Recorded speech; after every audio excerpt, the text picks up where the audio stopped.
Hello दोस्तों, आपका बहुत बहुत स्वागत है आपके अपने चैनल एमपी ऑनलाइन स्टडी पर। जैसे कि आपको पता है कि आज का जो हमारा टॉपिक रहने वाला है वो है ग्वालियर जिला। आज जो है हम ग्वालियर जिले पर डिस्कशन करने वाले हैं। संपूर्ण वीडियो में आपको बहुत सारे फैक्ट देखने को मिलेंगे और जिसके अंतर्गत आप जो है ग्वालियर किले के बारे में जानेंगे, ग्वालियर किले के इतिहास के बारे में जानेंगे, ग्वालियर के इतिहास के बारे में जानेंगे। साथ ही साथ आपको कई प्रकार के मुख्यालय भी देखने को मिलेंगे ग्वालियर में। जिस तरह अगर हम बात करें भोपाल जो कि मध्य प्रदेश की राजधानी है, उसके अंतर्गत भी आपको बहुत सारे जो है आयुक्त देखने को मिलते हैं। कई प्रकार के मुख्यालय आपको भोपाल में देखने को मिलते हैं। उसी प्रकार से जिस प्रकार से आपको कई प्रकार के विश्वविद्यालय जबलपुर में देखने को मिलते हैं, उसी प्रकार से आपको कई प्रकार के विश्वविद्यालय ग्वालियर में भी देखने को मिलेंगे। और साथ ही साथ आपको कई प्रकार के आयुक्त या मुख्यालय की बात करें तो वो भी ग्वालियर में देखने को मिलेंगे। मतलब बात करें अगर हम ग्वालियर की, तो ग्वालियर आपको कई प्रकार से महत्व देता है। कैसे? सबसे पहले इतिहास के आधार पर आप देखेंगे तो ग्वालियर इंपॉर्टेंट है। उसके बाद अगर आप मुख्यालय के आधार पर देखेंगे तो भी ग्वालियर इंपॉर्टेंट है। तीसरा, अगर विश्वविद्यालय के आधार पर देखेंगे तो भी आपका ग्वालियर एक इम्पोर्टेंट जिला बन जाता है। तो बहुत सारे फैक्ट हमको देखने को मिलेंगे ग्वालियर में, सारा कुछ इसके अंतर्गत है। एक भी सिंगल क्वेश्चन आपका नहीं छूटने वाला है, एक भी फैक्ट आपका यहाँ से वहाँ नहीं होने वाला है। सारी चीज़ इस वीडियो में हम डिस्कस करने वाले हैं। जैसे कि आपको पता है कि स्टार्टिंग में मैं आपको सबसे पहले ये बताता हूँ कि उस जिले के चारों ओर आपको कौन कौन से जिले देखने को मिलते हैं। तो आपको ग्वालियर जिले के चारों ओर 5 जिले देखने को मिलेंगे। हम बात करें ग्वालियर जिले की, तो ग्वालियर जिले के चारों ओर आपको 5 जिले देखने को मिलेंगे, जिसमें से 3 जिले जो हैं वो चंबल संभाग के अंतर्गत आते हैं। और जैसे कि मैंने आपको चंबल संभाग की वीडियो में या चंबल संभाग के जो 3 जिले हैं, श्योपुर, भिंड, मुरैना, तीनों में मैंने आपको बताया था कि ये आपको ग्वालियर के ऊपर देखने को मिलते हैं, मतलब ग्वालियर के उत्तर दिशा में। ठीक है, फिर उसके बाद 2 आपको देखने को मिलेंगे जो कि ग्वालियर संभाग के अंतर्गत ही आते हैं, तो वो भी आपको देखने को मिलेंगे, है ना। तो ये सारी चीज मैं अब आपको बताने वाला हूं कि आपको चारों ओर कौन कौन से जिले देखने को मिलेंगे। देखिए, सबसे पहले आप देखिए कि आपको इस दिशा में, मतलब ग्वालियर के पश्चिम दिशा में, तो ग्वालियर के पश्चिम दिशा में यहां पर आपको देखने को मिलेगा श्योपुर। क्या देखने को मिलेगा? श्योपुर। श्योपुर के ऊपर आपको देखने को मिलेगा मुरैना, और मुरैना के बाद आपको देखने को मिलेगा भिंड। तो ये आपके तीनों चंबल संभाग के आते हैं। तो अपन इसको क्या पढ़ते हैं और किस तरीके से बोलते हैं? भिंड, मुरैना, श्योपुर, है ना। भिंड यहाँ आएगा, ठीक है ना। तो यहाँ आपको एक श्योपुर जिला देखने को मिलेगा, यहाँ आपको भिंड जिला देखने को मिलेगा, यहाँ आपको भिंड जिला यहाँ देखने को मिलेगा, यहाँ मुरैना देखने को मिलेगा। हम एक्चुअली में उसको बोलते क्या है? भिंड मुरैना, भिंड मुरैना। और जो भिंड मुरैना बोलते हैं तो हम भिंड यहाँ है, ये याद रखना है। भिंड मुरैना नहीं पढ़ना है उसको, भिंड यहाँ देखने को मिलेगा, यहाँ बीच में मुरैना देखने को मिलेगा। मतलब यहाँ श्योपुर जिला देखने को मिलेगा, यहाँ आपको भिंड देखने को मिलेगा और यहाँ मुरैना जिला देखने को मिलेगा। ठीक है, तो ये 3 कंटिन्यू आपको याद रखना है, श्योपुर, मुरैना, भिंड जिला। ठीक है, फिर बात करते हैं 2 जिले, तो ये यहाँ तक आ जाएगा। फिर यहाँ 2 जिले देखने को मिलेंगे, एक आपको शिवपुरी देखने को मिलेगा और एक आपको दतिया जिला देखने को मिलेगा। तो 5 जिले आपको जो है ग्वालियर संभाग या ग्वालियर जिले के चारों ओर आपको देखने को मिलते हैं। यहाँ आपको शिवपुरी जिला देखने को मिलेगा और ये वाला जो एरिया है यहाँ पर आपको दतिया जिला देखने को मिलेगा। तो दतिया, है ना। और दूसरी बात, एक खास बात आपको याद रखना है कि ग्वालियर जिला है किसी भी राज्य से अपनी सीमा नहीं बनाता है। ग्वालियर जिला जो है वो किसी भी अन्य राज्य से अपनी सीमा नहीं बनाता है। कई बार क्वेश्चन में आ जाता है क्योंकि ये जो है उत्तर की ओर है, और उत्तर की ओर जो आपको 3 जिले मैंने अभी बताए हैं चंबल संभाग के, शिवपुरी, मुरैना और भिंड, ये जो है उत्तर प्रदेश के साथ सीमा बनाते हैं। इसलिए कई बार ग्वालियर पे भी प्रश्न बन जाता है, लेकिन ग्वालियर जो है 5 जिलों के साथ, मध्य प्रदेश के 5 जिलों के साथ ग्वालियर अपनी सीमा का निर्धारण करता है, परंतु किसी अन्य राज्य के साथ सीमा का निर्धारण नहीं करता। ठीक है, ये चीज याद रखना है। दूसरा, जिले आपको याद रखना है। अब हम बात करते हैं राष्ट्रीय राजमार्ग की। राष्ट्रीय राजमार्ग इंपॉर्टेंट है, साथ ही साथ कौन सा राष्ट्रीय राजमार्ग आपको कहां से देखने को मिलता है वो भी इंपॉर्टेंट है। ठीक है, तो यहां पर आपको एक राष्ट्रीय राजमार्ग नेशनल हाईवे 3 याद रखना है, इंपॉर्टेंट नेशनल हाईवे है। तो नेशनल हाईवे 3 याद रखना है, जो आपको ग्वालियर में देखने को मिलता है। एंटर कहां से करता है और जाता कहां है ये भी समझिए। जैसे कि ये है आपका नेशनल हाईवे 3, ये आपको कहाँ से देखने को मिलेगा, ये आपको देखने को मिलेगा मुरैना से। तो ये मुरैना की ओर जा रहा है, कहाँ जा रहा है, ये मुरैना की ओर। और यहाँ आप देखेंगे तो ये शिवपुरी की ओर जा रहा है। तो यहाँ से जब आप देखेंगे तो ये शिवपुरी की ओर जा रहा है, और यहाँ से जब आप देखेंगे तो ये मुरैना की ओर जा रहा है। ये चीज़ क्लियर हुई। अब देखिए, इसके बाद जो आपको 2 और देखने को मिलेंगे, देखिए ये एक ही नेशनल हाईवे है, नेशनल हाईवे 3, ये यहाँ से जो है ये राउंड में आ गया। जैसे कि ये नेशनल हाईवे है 3, ये वाला, ठीक है, पूरा नेशनल हाईवे 3 है। ये जो नेशनल हाईवे है इसका नाम है नेशनल हाईवे 92, राष्ट्रीय राजमार्ग 92, NH 92। ठीक है, ये जो नेशनल हाईवे ये आपका जा रहा है भिंड की ओर। कहाँ जा रहा है, भिंड की ओर। तो ये जो आपको मेन जो चौराहा देखने को मिल रहा है यही है आपका ग्वालियर नगर, ये है आपका पूरा ग्वालियर नगर। उसके चारों ओर आपको बहुत सारे ऐतिहासिक स्थान देखने को मिलेंगे जो इतिहास में बहुत ज़्यादा प्रसिद्ध रहे हैं। ठीक है, अब नेशनल हाईवे 92 की बात करें तो ये कहाँ जा रहा है, भिंड की ओर जा रहा है। फिर उसके बाद अगर हम बात करें ये वाला जिला, ये आपका राष्ट्रीय राजमार्ग नेशनल हाईवे 75, नेशनल हाईवे 75 या राष्ट्रीय राजमार्ग 75, इसकी अगर हम बात करें तो ये जाएगा दतिया की ओर। कहाँ जाएगा, दतिया की ओर। तो चारों आपको याद रखना है, ये कहाँ जा रहा है आपका, ये जा रहा है आपका मुरैना की ओर, ये जा रहा है आपका भिंड की ओर, ये जा रहा है आपका शिवपुरी की ओर, और ये वाला जो जाएगा वो कहाँ जाएगा, दतिया की ओर। ठीक है, सिर्फ एक चीज याद रखना है कि शिवपुरी की ओर, शिवपुर की ओर कोई सा भी राष्ट्रीय राजमार्ग नहीं जा रहा है। ठीक है, ये 4 राष्ट्रीय राजमार्ग मतलब एरिया वाइज आपको याद रखना है। बाकी तो हमको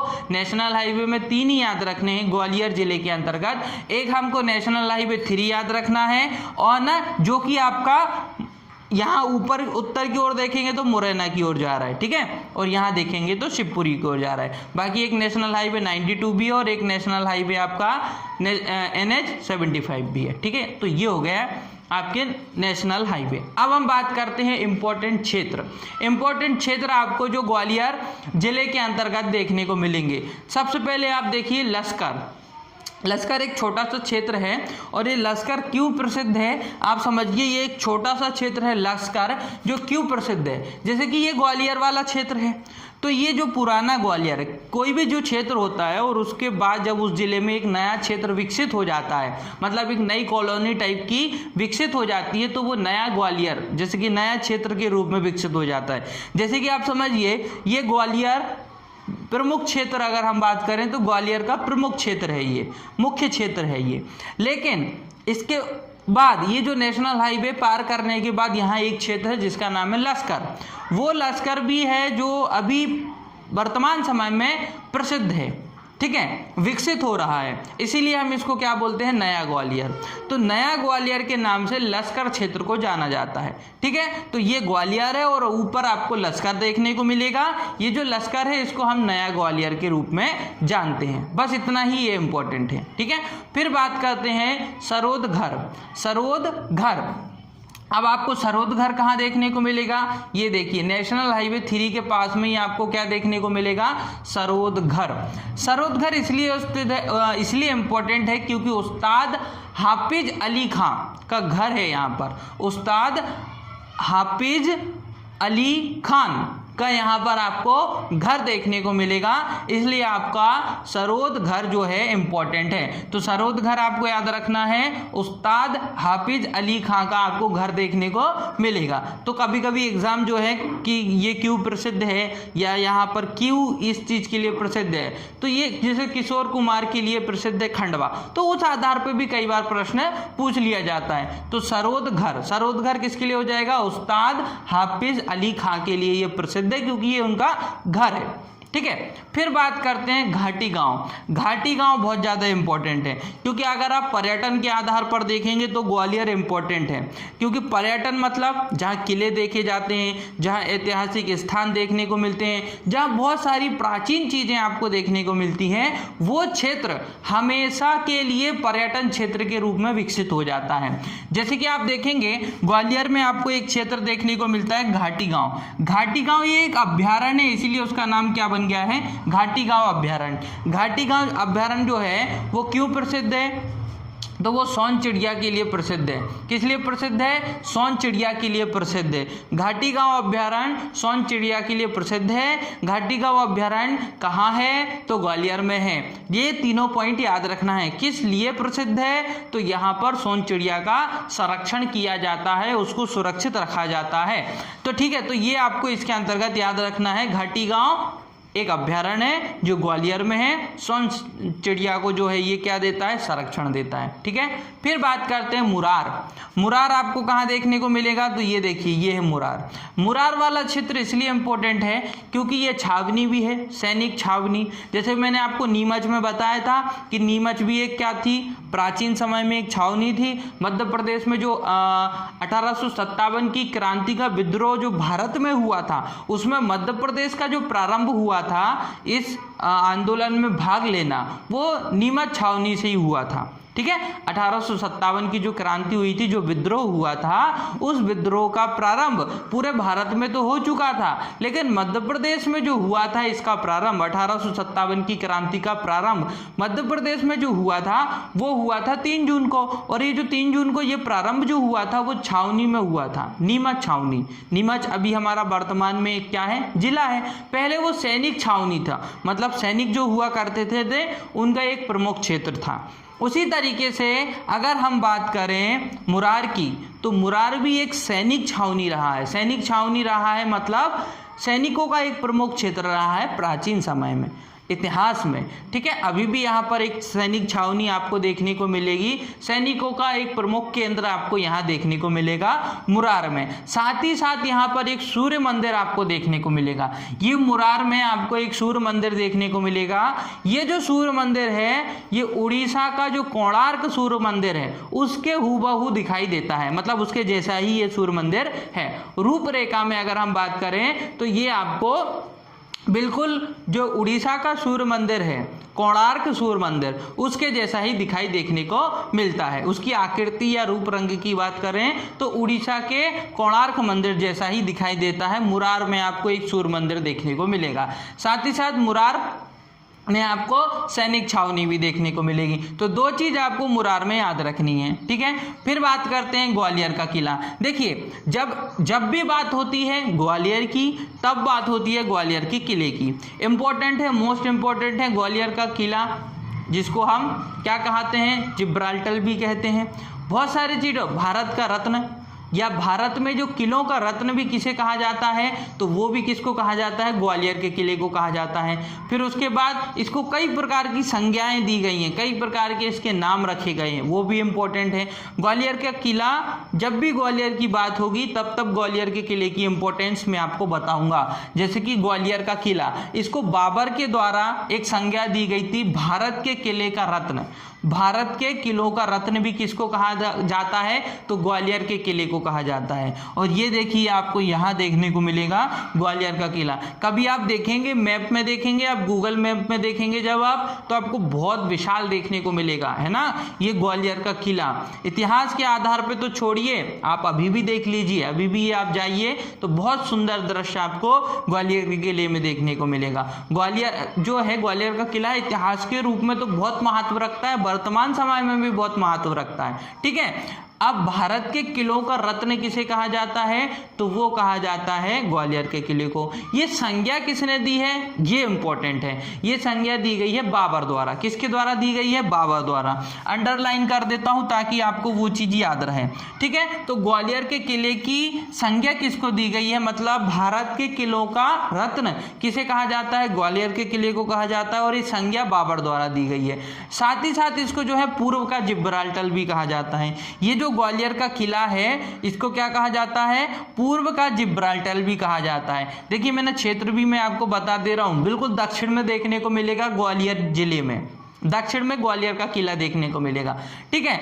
यहां पर जो है छठवें जो हमारे गुरु रहे हैं, छठवें नंबर के जो गुरु रहे हैं, गुरु गोविंद सिंह। तो गुरु गोविंद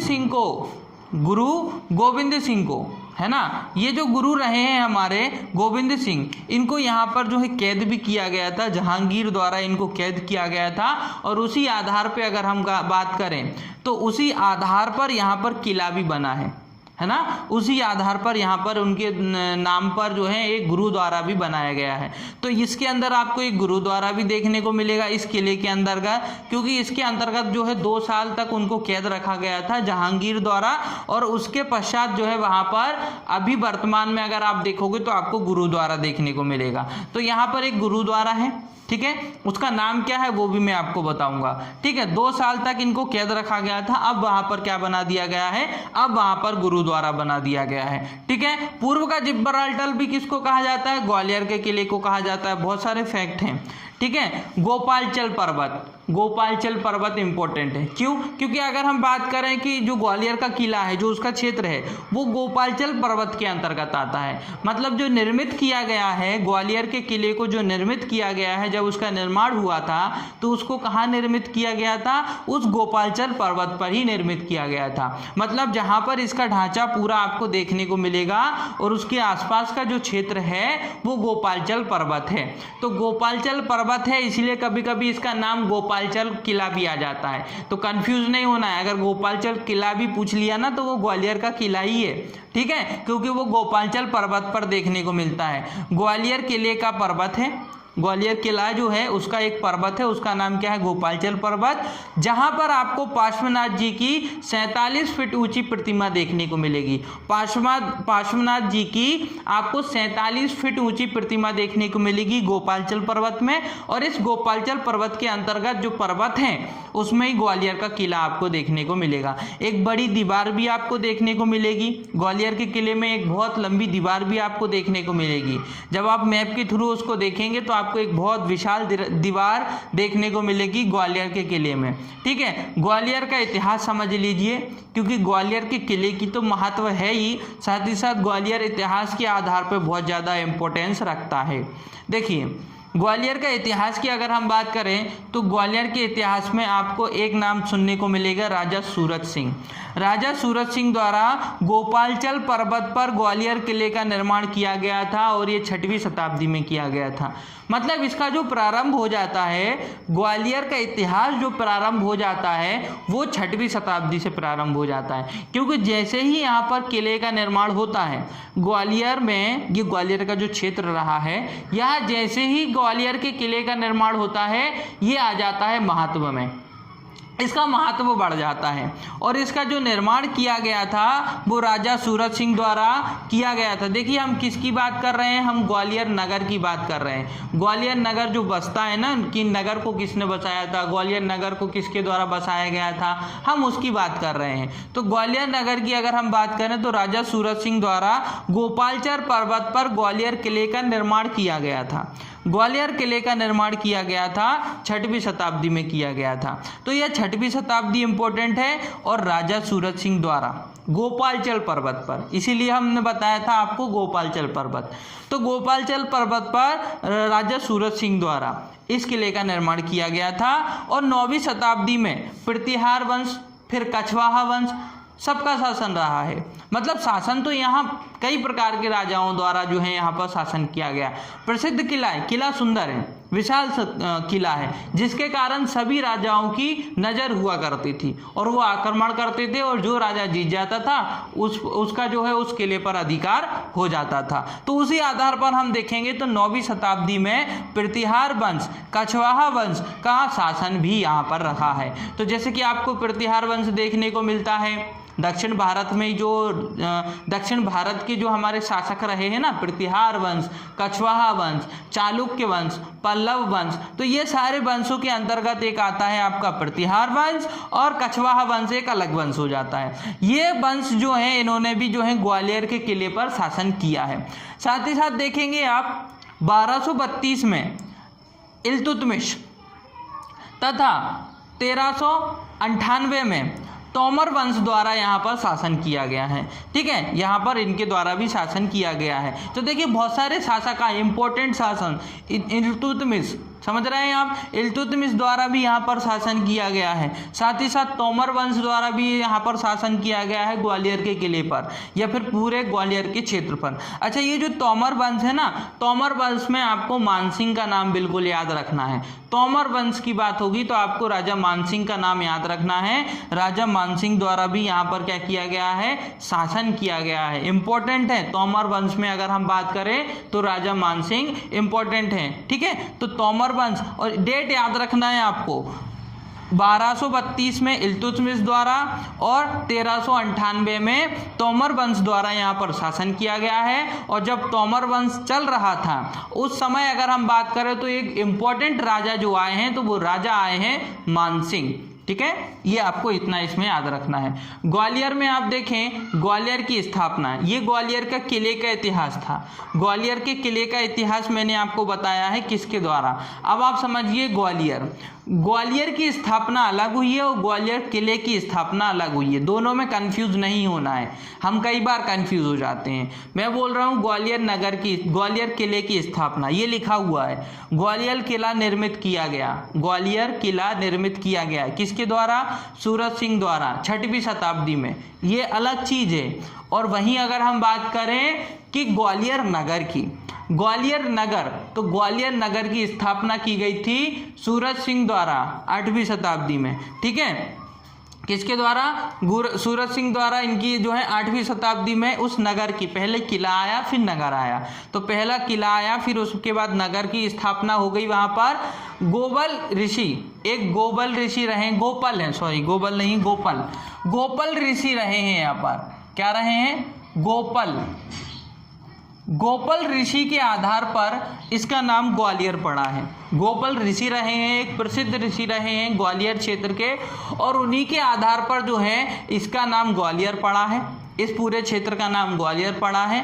साथ ही साथ इसका प्राचीन नाम अगर आप देखेंगे ग्वालियर जिले का, तो ग्वालियर जिले का जो प्राचीन नाम है आपको गोदगिरी देखने को मिलता है, गोपद्री देखने को मिलता है, गोपालचल देखने को मिलता है। मैं आपने अभी बताया था, क्योंकि ये गोपालचल पर्वत श्रेणी पर आपको पूरा क्षेत्र देखने को मिलेगा, गोपालचल पर्वत देखने को मिलेगा, इसलिए इसके प्राचीन नाम में आप देखिए 3 नाम इंपॉर्टेंट हैं, गोदगिरी, गोपद्री, गोपालचर, गोदगिरी, गोपद्री, गोपालचर। और ये जो है मध्य प्रांत का भी एक हिस्सा रहा है और राजधानी के रूप में भी रहा है।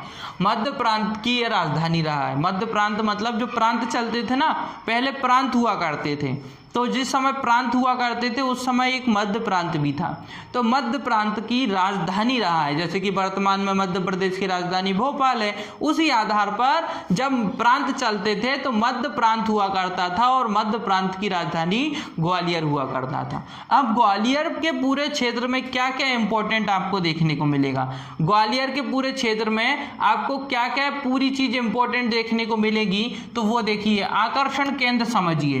ग्वालियर का किला मैं आपको बता चुका हूं, ग्वालियर के किले में ही आपको गुजरी महल देखने को मिलेगा, मानसिंह पैलेस देखने को मिलेगा, मोरार सूर्य मंदिर आपको देखने को मिलेगा, वो बता चुका हूं मैं आपको, मोरार सूर्य मंदिर बता चुका हूं आपको। जो कोणार्क सूर्य मंदिर है ना उड़ीसा का, बिल्कुल वैसे ही है। तो आपको ग्वालियर का किला देखने को मिलेगा। ग्वालियर के किले के बाद गुजरी महल देखने को मिलेगा। क्या देखने को मिलेगा? गुजरी महल। मानसिंह पैलेस देखने को मिलेगा। मोरार सूर्य मंदिर देखने को मिलेगा। मोहम्मद गौस का मकबरा देखने को मिलेगा। तानसेन का मकबरा देखने को मिलेगा। रानी लक्ष्मीबाई की समाधि देखने को मिलेगी। देखिए ये इंपॉर्टेंट है, ये जो मैंने आपको मकबरा और समाधि बताई है ना, ये इंपॉर्टेंट है। देखिए कौन कौन सी चीज, मोहम्मद गौस का मकबरा, ये इंपॉर्टेंट है, इंपॉर्टेंट ही लिखा हुआ है मैंने। तानसेन का मकबरा, रानी लक्ष्मीबाई की समाधि, और उसके बाद दाता बंदी घोर का गुरुद्वारा, मतलब जो वो 2 साल के लिए कैद किया गया था, वो उसी आधार पर एक यहाँ पर गुरुद्वारा बनाया गया था और उसका नाम क्या था? दाता बंदी घोर का गुरुद्वारा। फिर उसके बाद संगीत संग्रहालय भी देखने को मिलेगा। सरोदघर संगीत संग्रहालय, और ये सरोदघर संगीत संग्रहालय जो रहा है वो आपका उस्ताद जो रहे हैं हमारे हाफिज अली खां, इनके द्वारा, इनके नाम पर ही इसको निर्मित किया गया है, सरोदघर संगीत संग्रहालय। ठीक है, तो ये इंपॉर्टेंट क्षेत्र आपको किसके अंतर्गत देखने को मिलेंगे? ग्वालियर के अंतर्गत देखने को मिलेंगे। ठीक है, ग्वालियर का किला, गुजरी महल, मानसिंह पैलेस, मोरार सूर्य मंदिर, मोहम्मद गौस का मकबरा, तानसेन का मकबरा, रानी लक्ष्मीबाई की आपको यहाँ क्या देखने को मिलेगी? समाधि स्थल देखने को मिलेगी। दाता बंदी घर का गुरुद्वारा भी आपको देखने को मिलेगा। साथ ही साथ सरोदघर संगीत संग्रहालय भी देखने को मिलेगा। अब हम बात करते हैं ग्वालियर में क्या क्या आपको प्रथम देखने को मिलेगा और सर्वोच्च देखने को मिलेगा। प्रथम मतलब केवल और केवल ग्वालियर में है, सर्वोच्च मतलब सबसे बड़ा ग्वालियर में है। बहुत सारे फैक्ट हैं इसमें। साथ ही साथ हम ग्वालियर के फिर विश्वविद्यालय भी पढ़ने वाले हैं। ग्वालियर में विश्वविद्यालय भी, और ग्वालियर में क्या क्या प्रथम है। देखिए, भारत का प्रथम वकील प्रशिक्षण संस्थान, प्रशिक्षण संस्थान तो समझते हो, जहां पर लोगों को सिखाया जाता है, प्रशिक्षित किया जाता है, समझ रहे हैं ना? प्रशिक्षित संस्थान, उनको प्रशिक्षित किया जाता है। भारत का, यहाँ भारत की बात हो रही है, इंपॉर्टेंट है, भारत का प्रथम वकील प्रशिक्षण संस्थान भारत का है ये, है ना? तो इम्पोर्टेंट है ये, क्योंकि यहाँ भारत नाम लग चुका है, मतलब भारत में प्रथम, भारत का प्रथम वकील प्रशिक्षण संस्थान ग्वालियर में है। उसके बाद भारत का पर्यटन एवं भाड़ा प्रशिक्षण संस्थान, भारत का पर्यटन एवं भाड़ा प्रशिक्षण संस्थान, ये भी ग्वालियर में है। गैस आधारित प्रथम विद्युत संयंत्र भांडेर ग्वालियर में है, भांडेर ग्वालियर में है। ये भांडेर इंपॉर्टेंट है, क्योंकि आपसे डायरेक्टली पूछा जाएगा कि गैस आधारित प्रथम विद्युत संयंत्र कहाँ पर है, और ऑप्शन में ग्वालियर नहीं भांडेर आएगा। ठीक है, तो भांडेर आपको सही लगाना पड़ेगा, क्योंकि ये उसका एक क्षेत्र है, भांडेर क्षेत्र है। गैस आधारित प्रथम विद्युत संयंत्र भांडेर में देखने को मिलेगा। फिर बात करते हैं मध्य प्रदेश का भू बंदोबस्त राजस्व मुख्यालय। बहुत सारे मुख्यालय देखने को मिलेंगे।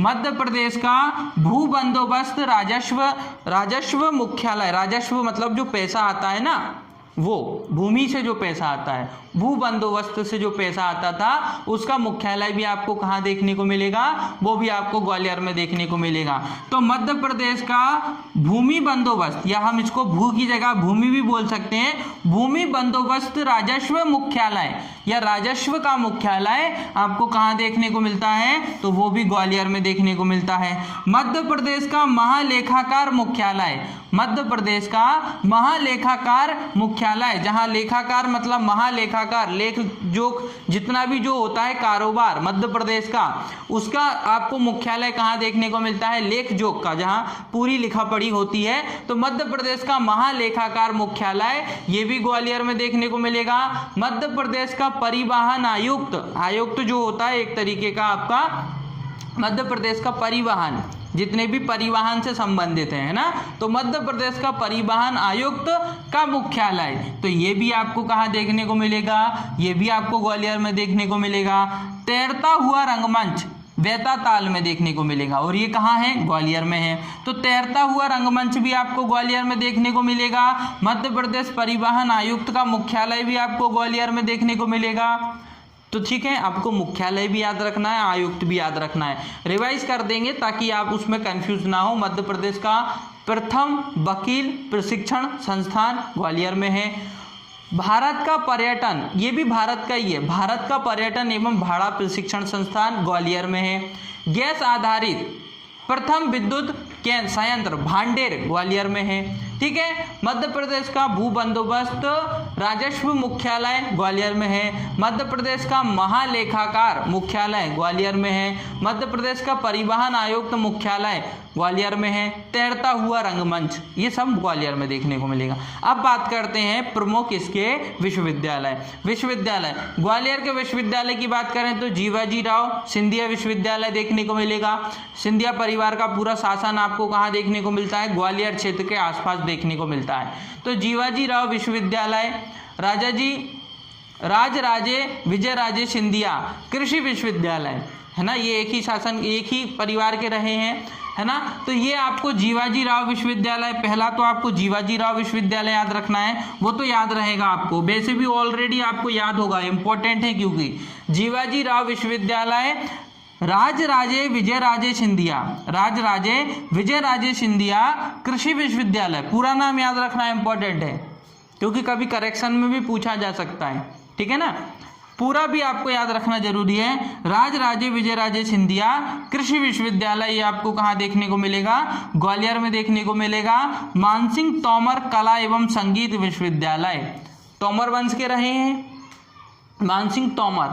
मानसिंह तोमर कला तथा संगीत विश्वविद्यालय, जो कि पहला विश्वविद्यालय है, जो क्या हो जाएगा? पहला विश्वविद्यालय हो जाएगा। किसके अंतर्गत? कला और संगीत के अंतर्गत। तो मानसिंह तोमर कला तथा संगीत विश्वविद्यालय पहला विश्वविद्यालय हो जाएगा आपका इस क्षेत्र के अंतर्गत।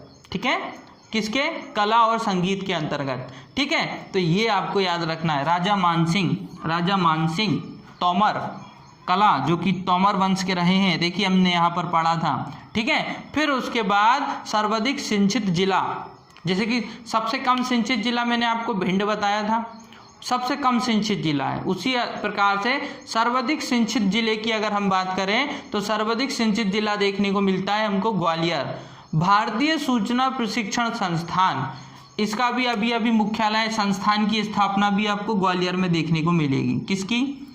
भारतीय सूचना प्रशिक्षण संस्थान की। तो भारतीय प्रशिक्षण संस्थान भी आपको, सूचना प्रशिक्षण संस्थान भी आपको ग्वालियर में देखने को मिलेगी। और एक चीज और इसमें याद रखना है आपको, वो है मानसिक चिकित्सा विश्वविद्यालय, मानसिक चिकित्सालय, जो मानसिक रोग होते हैं, मानसिक रोग से पीड़ित जो व्यक्ति होते हैं, उनके लिए चिकित्सालय आपको देखने को मिलेगा ग्वालियर में, जो कि मध्य प्रदेश का दूसरा चिकित्सालय है। लेकिन अगर हम बात करें मध्य प्रदेश के पहले चिकित्सालय की, तो वो आपको इंदौर में देखने को मिलेगा। कहाँ देखने को मिलेगा? इंदौर में देखने को मिलेगा। तो ये इंपॉर्टेंट है। ठीक है, ये इंपॉर्टेंट है। रूप सिंह स्टेडियम कई बार एग्जाम में पूछ लिया जाता है, ग्वालियर और ग्वालियर। तो रूप सिंह स्टेडियम ग्वालियर में देखने को मिलेगा। मानसिक चिकित्सालय मध्य प्रदेश का दूसरा चिकित्सालय ग्वालियर में, तो पहला इंदौर में। ठीक है, उसके बाद सर्वाधिक सिंचित जिले के रूप में देखने को मिलेगा भारतीय सूचना प्रशिक्षण संस्थान देखने को मिलेगी, भारतीय सूचना प्रशिक्षण संस्थान देखने को मिलेगी। तो इतने सारे फैक्ट आपको ग्वालियर संभाग या ग्वालियर जिले के अंतर्गत आपको समझना है, याद रखना है। सबसे पहले एक प्रमुख क्षेत्र बन जाता है उत्तर क्षेत्र का। मध्य प्रदेश के मैप के अकॉर्डिंग देखेंगे तो उत्तरी क्षेत्र का इंपॉर्टेंट एक जिला बन जाता है। इतिहास के आधार पर, वर्तमान में किले के आधार पर, मुख्यालय के आधार पर, स्टेडियम के आधार पर, विश्वविद्यालय के आधार पर, कितने आधार पर ये जो है जिला इंपॉर्टेंट है। ठीक है, तो पूर्व का जिब्राल्टर किसको कहा जाता है, याद रखना है आपको एक पार्श्वनाथ की प्रतिमा की एक मूर्ति भी देखने को मिलेगी 47 फीट ऊंची। ये सारी चीज आपको गोपालचल पर्वत पर देखने को मिलेगा।